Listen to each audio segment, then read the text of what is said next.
All right, welcome back to Draws and Fades, episode 107, preview of the LIV Golf Invitational at Trump National Golf Club in Bedminster, New Jersey. I'm your host, Owen Vrabel, joined by my co-host, Matthew Miller. What's going on, guys? Welcome back. And producer, Nick Boss. What's going on, fellas? So a little spin here from our typical PGA Tour preview. We will be in attendance for the third event of the LIV Golf Series, which is in Bedminster. Obviously, their first event in London, second in Portland, have gone off pretty seamlessly. Still no full TV coverage or anything like that. Rounds are being shown on YouTube. But we did get media credentialed passes this week, so we will be behind the ropes, inside the ropes, not behind the ropes, inside the ropes at Bedminster, which is going to be pretty awesome. So we're going to have some awesome access into the players, the caddies, press conferences. We are walking in pretty blind. We have really no idea what to expect. We have never had media passes for any PGA Tour event. And obviously, this is a completely new tour, being the LIV Golf Tour. And we're going to take it in stride and see where it takes us. So we'll be in attendance on Friday, Saturday, and Sunday. It's a new world out there. It's a 54-hole event, shotgun starts, 48-player field. We got the team aspect. We got guys making shit ton of money, $25 million purse, $4 million to the winner. The winning team gets a prize for like $1.5 million. As Pat Perez, we've seen reap the benefits of that recently, playing absolutely horrendous and still making a shit ton of money. So a ton of money in the LIV Golf. We know that. And we know that they've taken some serious talent from the PGA Tour. So we wanted to get involved. We wanted to see what it was like out there. And this is the week, Matt. We've been eyeing Trump Bedminster for quite some time now. So I want to give the listeners a little insight from behind the scenes as to how we obtain these media passes that we are, a podcast and relatively unqualified for, but we will be creating content on the course. So what happened? Yeah, pretty wild. I mean, first of all, I got to say, when we started this podcast, not really having much idea what we were doing or who was going to listen, did you ever think we were going to get media credentialing for any event? No, definitely not. So thank you to the LIV Tour. We're very grateful. Again, we have no idea really what it's going to entail in terms of what kind of access we're going to get to players. We're hoping to schedule some interviews down the line with some players, caddies. We have access to the press conferences, so shoot us some DMs. If you have any questions you want us to ask, anything you're interested in. Obviously, we know we have friends who are not super thrilled about the LIV Golf Tour, but it's an inevitable beast at this point. They have secured some serious talent, and they've taken away some of our favorite golfers onto the LIV Tour. So obviously, we're going to be following irregardless, and it's a betting angle. So there's more golf to bet on, which could be good, could be bad, but there's more golf to bet on. So, yeah, I mean, I guess you sent a shit ton of emails. We applied online, and they're like, hey, welcome aboard. Yeah, it was pretty wild. So basically, this process got kicked off prior to the LIV Portland event. They weren't even offering applications for the LIV Bedminster event yet, but we were kind of eyeing that one as the one on the calendar we wanted to go to. Obviously, you're from, the area, 30 minutes or so away. I'm from Philadelphia. Yeah. I am flying in from California. But. Yeah, your family is located that way. You're originally from the area. It's just a technicality. Yeah, we had a place to stay. So we're kind of eyeing that one as kind of logistically the best option for us, rather than us landing in Portland and having no idea where we're going. Timing-wise, ended up being pretty poor for me because I'm moving into a new apartment this week. But logistics aside, I didn't really expect us to be getting media credentials, so it was kind of a no-brainer opportunity, getting to meet some people, hopefully network a bit, see what kind of opportunities are out there with the LIV Tour, and we'll see what happens. But yeah, the ladies emailed us back and were like, yeah, you got to wait. We're not giving out the passes until like a week prior, which, for me, this point living in California wasn't really, that great to hear. But at the same time, they weren't like, please stop emailing us or like just not responding at all. So we're like, all right, maybe we got a chance. Yeah, I mean, we stayed pretty optimistic because I sent a healthy amount of emails their way. Just kind of continuing to follow up and annoy the shit out of them. So I think I've made contact with the majority of the LIV tour at this point. But it did eventually work.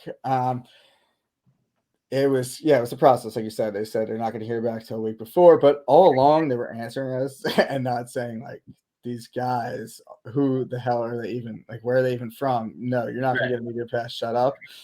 So we kind of kept our hopes alive. And then last week, I guess Tuesday, we randomly got put on the LIV mailing list. Yeah. So we just started media mailing list. Yeah, we started to receive LIV media emails. So we were like, wait, like, did we get the credentials? Sure enough, the next morning we get an email, credentials approved. So we submitted the application. Our credentials are approved. We have full access to everything. Parking passes. We're in the dining hall. We're 3 meals a day. We're everywhere. Yeah, we're everywhere you could be. We're gonna be. Yeah, player interviews. I mean, unfortunately, due to scheduling, we're not able to attend the press conferences, but we do have access to them if we were able to attend. Yeah. So yeah, pretty crazy. I mean, we have full access to everything. Like you said in the opening, I'm sure we're going to be the least qualified guys out there. Maybe not though. Who knows? Yeah, I'm not quite sure. They knew what they were getting into, but now we're in the door and we are officially media members. Yeah, we're gonna get there early on Friday. Hopefully, I mean we're gonna place bets beforehand, but we're gonna see some guys on the range. We're gonna tickle around, see what's going on out there, see who's feeling good, see who's not feeling good. And from a betting standpoint, we've seen, Brandon Grace and Charles Schwartzel win the first two events. And just looking at the odds list, like you're the top of the board, the guys who kind of have made this a thing, DJ, Bryson, our boy Answer, Patrick Reed, like there's some legit golfers here. And that's why they're in a 48-man field. There's some pretty good value down the board the farther you go. And we started off our LIV golf experience with dabbling on some Scott Vincent bets. So we're going to get to meet Scott this week. He's all about.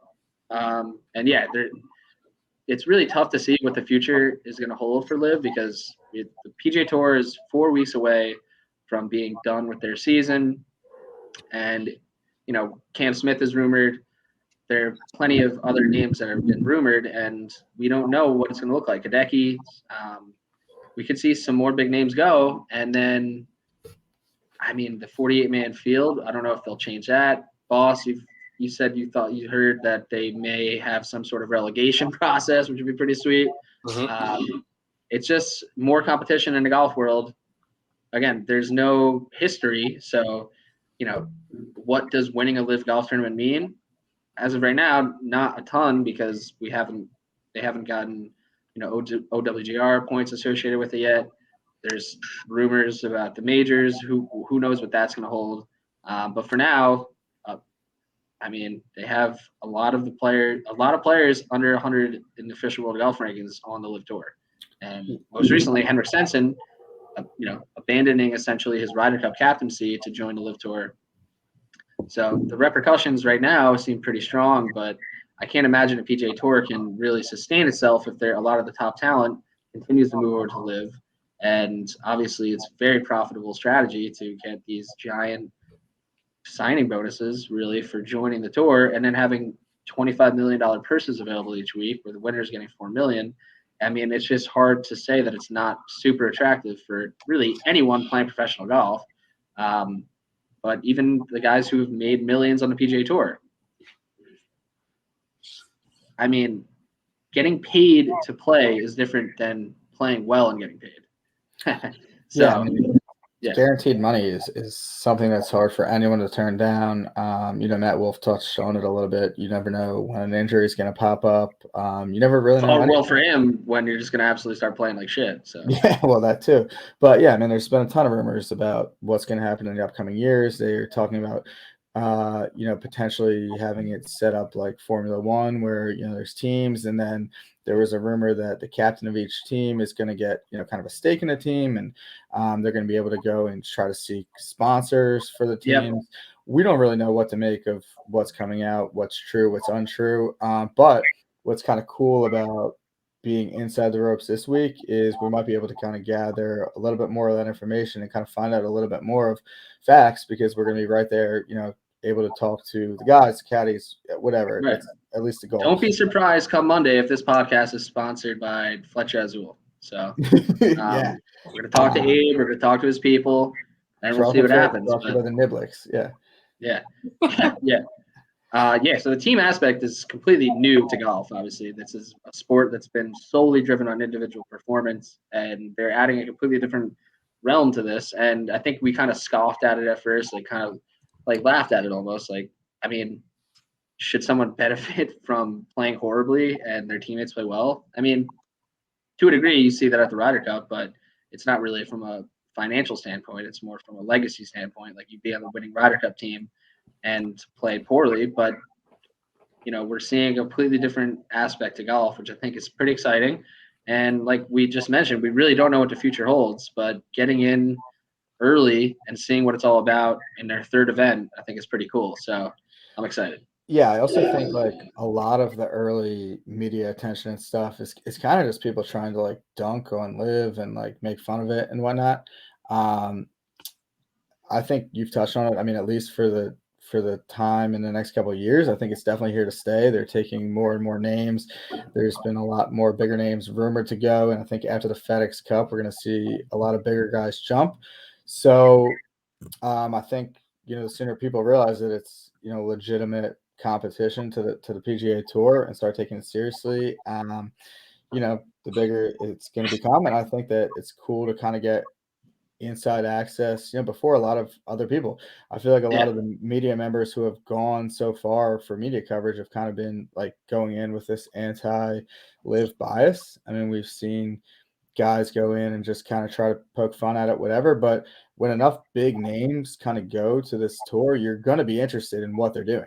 Right. And what's going even on with them, and no one's really reporting on that legitimately. So who knows? Maybe we'll be able to get some of these guys on our show. Yeah. Maybe we'll be able to kind of create some relationships there. You never know what's going to come of this week, but it could be the start of something pretty cool. Yeah. And I mean, I think Taylor Gooch is really I don't know, like he's really the guy who I think took a bigger risk than a lot of obviously the veterans, because they've won golf tournaments. They've kind of segmented their legacy, so to speak. And I think people are trying to defame them to an extent. I mean, there are plenty of legitimate European golfers for one, and then also DJ and Brooks and Reed. I mean, we have a ton of major champions on the LIV Golf Tour who are not done playing good golf. We just saw DJ compete at the Open Championship. Gooch played well. A lot of the LIV golfers played well. And so to say that they're going over there because they're, at the end of their career, I think is a little disingenuous, because they definitely are still playing good golf, even when they're competing with the PGA Tour. But yeah, Gooch going over there, I think, is like him, Horsfield from the European Tour, if you follow the European Tour at all. I mean, these guys are still in the primes of their career and are making this move because they're capitalizing on an opportunity to make a ton of money in their prime. And, I mean, you can kind of poo-poo their legacy or whatever you want to say, but, I mean, they're playing a sport for money, and now they're making more money for less events. And who knows what the repercussions will be in terms of Ryder Cups, President's Cups, major championships. But I don't think the PGA Tour is going to be able to easily separate themselves like they would want to. And people are going to start tuning into LIV Tour more. The more people they get, and the more seamlessly their events go off, they're going to eventually get sponsorships. We'll see what happens with the team aspect in terms of them getting sponsorships as well. So I would also say, in terms of the broadcast, I mean, people are saying it's only on YouTube, whatever. I think it's a matter of time before they get a TV deal. I mean, you look at now, they just brought in David Faraday. They're in contract talks with Barkley. Like, if you get Chuck and Faraday, there's going to be a station that's going to put you on. People want to listen to those guys on top of see the talent. Like, they're getting big enough names where networks are not going to have a choice but to make a deal, because someone's going to make a deal first, and the other guys are going to say, "Shit, we should have done that."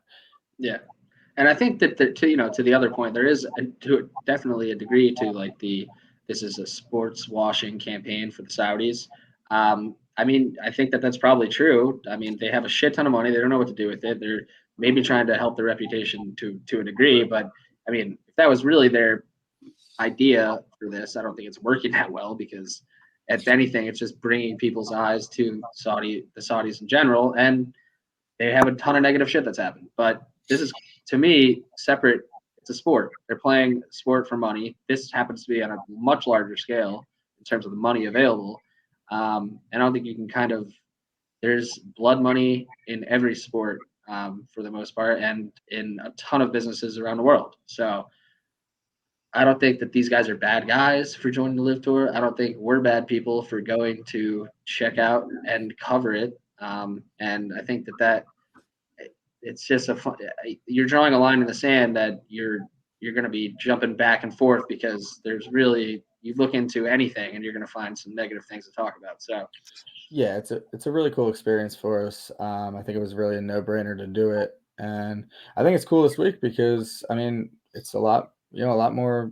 I don't want to say maybe total talent, but the top names here are more intriguing than the top names of the Rocket Mortgage, in my opinion. So yeah, we're going to get to see some pretty cool golf and have access to it up front. I mean, people could say what they want about it, but I think it's similar to a lot of the guys who went over there and joined it. It's like if you put yourself in our shoes, why the hell would we not get media credentials if we could and go and cover it? Right. Absolutely. So we'll be there in person and we will be recapping our experiences next week. And we should be there firsthand. I'm sure the news, I think Barkley said that if, the deal doesn't get done by Friday or, when he's playing in the Pro-Am Wednesday, Thursday, that if the deal's not done by sometime that day, that, he's going to be moving on and back to TNT, whatever. But that could be exciting. We might see Chuck this weekend. Who knows?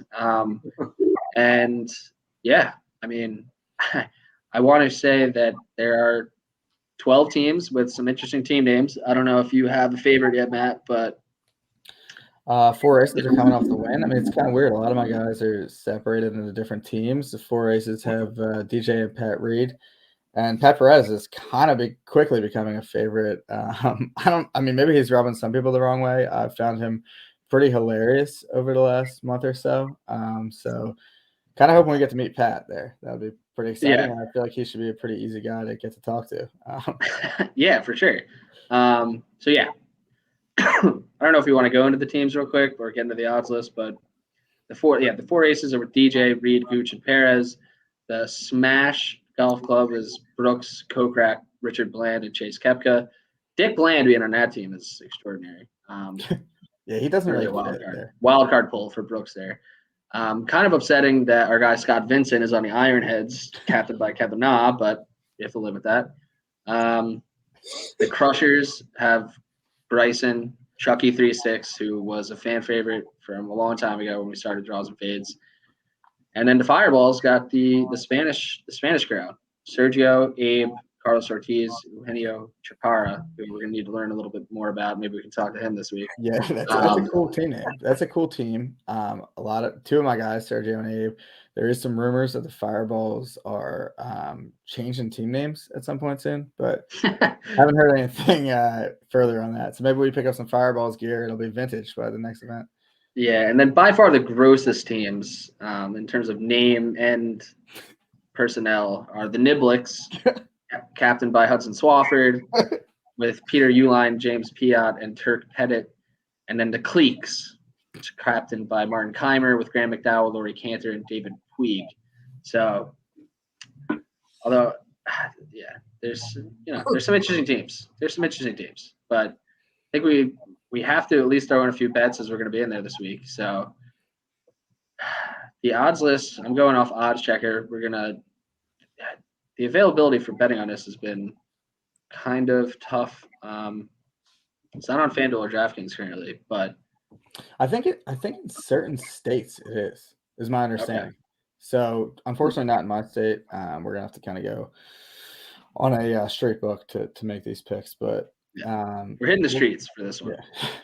Yeah. DJ is the favorite. I guess we could maybe edit that out as media members. We won't be taking any bets this week. No. We're the media members that are betting on this. So DJ 5-1, Louis Oosthuizen, Taylor Gooch, Bryson, and Abe all between like 12 and 14-1. Patrick Reed at 14-18. Brooks between 18 to 20. That's kind of the top of the board. Then Brendan Grace, Kevin Na, Paul Casey, Kokrak, Sergio, Matt Wolf, Chucky 36, Carlos Ortiz, all in that mid range between 25, 35. And then we're in kind of the long shot range with, a nice blend of veterans and young guys. So I know where I'm going at the top of the board, Matt, but what are you doing? Probably not going to be much of a surprise. I think I'm going to go with my guy Patrick Reed at All right. 18. Coming off made cut at the Open Championship. Didn't really do anything too spectacular, but he did make the cut, making him one of 12 guys to make four cuts in the majors this year. Pretty good stuff for Patrick Reed, despite being a down year. He's in some pretty exclusive company there. And we saw him come T3 at the Portland event. Last live event, so he played pretty well over here before. This is, we didn't really get too much into the course specs, but it is a longer course. So whenever you're at one of those longer courses where it's going to be a little bit tougher to hit greens because you're further out and you kind of got to grind your way around, it seems to be a Pat Reed type of event. So I'm going to be pretty on brand there taking him. All right, love it. Yeah, so I kind of cut you off there a little bit in terms of getting into some sort of preview or whatnot, but obviously we're at Trump National, not many events played here. So, like you said, it's a longer course. What else? Anything notable to touch on? Or yeah, it's a par 71, just under 7,600. Three par fives. Three par fives, and actually all three of them are under 600 yards, pretty gettable to the field. So when you take that into account, it's actually even longer because a lot of the distance usually comes in the par fives, and none of them are really that long. There's 4 par threes, 2 of them play over 200. One of them's like monstrous. It's like 241. So I think we're going to be seeing like hybrids into that, depending on Bolter hidden driver, get any wind, anything like that. It could be even longer clubs. We'll see. I think that's going to be an extremely tough hole to play, obviously. And then the par fours, 6 of them are over 450. The rest are between like 413 and 438, I think, according to the round one scorecard. Obviously, day by day, the yardage can change slightly on the holes, but that's a day one scorecard. So, the shortest par four being 413 by PJ standards, or I guess LIV standards now, that's fairly short, but there's nothing that's like in the 300s that's extremely easy to go driver and then light wedge in. I think they're all going to be fairly testing the guys. So I'm expecting it to play tough, and the LIV events so far haven't been really that easy, so I don't expect this to be much different. And I also think, given the fact that this course was supposed to hold the PGA Championship this year and it got taken away, I don't think that it's going to be set up to play very easy. I think they're going to want to make this a challenging test and kind of show all the possible teeth of the course. All right, I love it, and that sets up very well for my top of the board pick. I'm going to take Bryson. I feel like this is a great setup for Bryson, and a guy that's kind of started to come back after injury, played very well at the Open Championship we just saw recently, finishing 8th. And setup-wise, if it is set up difficult and it is long like it looks on paper, he's going to be right up there for guys that's going to be able to give himself nice wedges into these greens. And we know Bryson can get hot with the putter as well. I think that's kind of something that's kind of fallen off a bit for him. But, yeah, I'm team crushers this week. I like Bryson a lot. Like the Reed pick, but I'm going Bryson this week. Value-wise, I feel like Gooch and Oosthuizen and even Abe being at the same number as him is a little crazy. So I think Bryson's actually pretty good value at 12. Yeah, I like that. I agree with that. Are you going to take anyone else under like 25? Because I think I'm going to roll Team Crushers solely and roll with my guy Chucky 36 as well in his inaugural event, and take him at like 30, 35 to 1. He's one of the newest guys to go over there, and he's actually played pretty well in the last couple months on the PGA Tour. Finished 13th at John Deere, 18th at the Memorial. Finished 4th at Valero. Just a nice, steady veteran, I think, playing pretty good golf right now, and is at a nice number for a 48-man field. And the Team Crusher vibes, I feel like Bryson's going to be, in his ear, telling him all the things he needs to do this week. And Chucky and Bryson feeling Team Crushers this week. Yeah, I think he kind of fits the mold of what we've seen win so far. Schwartzel and Brandon Grace, both kind of like veteran guys who obviously still have a little bit of game left, but guys that you would think are sort of over the hump. That's not to say every winner is going to be like that, but it's kind of so far been the profile. It's been pretty hard to predict, so I don't hate that pick at all. All right, love it. Who else is gonna be taking some Matt Miller money this week? I might be going back to Sam Horsfield. We took him last Love event. it. You on him as well? Yeah, he's one of those young, hungry guys you talked about in the beginning. I think his best golf's ahead of him. He won on the European Tour earlier this year. He's a pretty good young player. He's played pretty well so far at both events, so I could see him continuing that. And he's one of those guys that I'm sure would love the money because he hasn't made a whole lot of it yet in his career. So I think he's going to continue to be hungry and shine in these events. So I like Horsfield. $4 million to the winner, not too shabby if you're Sam Horsfield looking for that payday. Yeah, I mean, so we talked about this being a 48-man field. I mean, once you get towards the bottom to some of these, international players who a lot of people haven't heard of, even Phil is at a ridiculous number, and he's, obviously not playing very good golf currently. But I'm actually kind of drawn to Horsfield as well. I'm going to be taking him with you. And for my last play, I'm going to be going to our guy Scott Vincent. Yeah, I'm started with him. Nice number. We'll see what we can get. I mean, he should between 60 and 80, so I like that a lot. Yeah, I like Scott Vincent. I'm going back to him as well. He's looked pretty good. And I got one more pick down there as well. I want to take a shot on Martin Keimer. He's come top 16 at both live events so far. I know it's not incredibly deep fields, but two pretty solid finishes. And kind of when I think of the profile of the last two guys that won, Schwartzel and Grace, they're obviously South African, but they're kind of those international, veteran guys that used to be, pretty good players, and you kind of forgot about them a little bit, but they popped up and won these events. Kyra would kind of follow in the same line as them. So I'm not afraid to take a shot at him. He's far enough down the board. Why not throw a dart? Love it. Yeah. Another one of the LIV Golf major champions. So plenty of guys that, I think are still looking to get paid. And we've seen tons of guaranteed money thrown around out there. I don't know if guys are going to be wanting to disclose any of that information with us, but we will certainly try and see what we can get out of the players, caddies. I'm sure the caddies are excited by this as well. Tons more money for what it's worth. Seems like less work. They're not traveling as much. There were only 8 events. We'll see what the future holds for LIV, but I'm excited to get out there on Bedminster this week. So, Boss, are you joining us on any picks this week? Obligatory Scott Vincent. That I feel like I say we've come this far. It's week 3 or event 3. Yeah. I needed a 1 that doesn't even register hardly at that point. So yeah. His odds are getting better. What? His odds are getting better. If we took him at like 25 the first event, we might as well take him 80 now. Was it that low? I couldn't remember. I was trying to think that. I think it was pretty low. Well, yeah. Well, Paul Casey is over here now, who would have profiled well at Detroit for guys who we've talked about not being able to win. So keep an eye out for Paul. I don't know. We'll see. But he's going to be one of the guys getting questioned a ton, I'm sure, on Wednesday and Thursday. Him being one of the new guys. And Stenson, obviously, too. So that's funny you say that because I was going to chime in and say Paul Casey when we went down the list of perennial losers. So glad we're on the same page. Yeah. New tour, new Paul. Could be. Probably not. Probably not, though. So, yeah, first episode of LIV Golf is in the books, I think. Yeah, if there's anyone you want us to try to get a hold of, please feel free to leave us a suggestion. Absolutely. We could see some James Piot, Chase Koepka sightings, obviously, Turk Pettit, Travis Smith, Wade Ornsby, Sean Norris.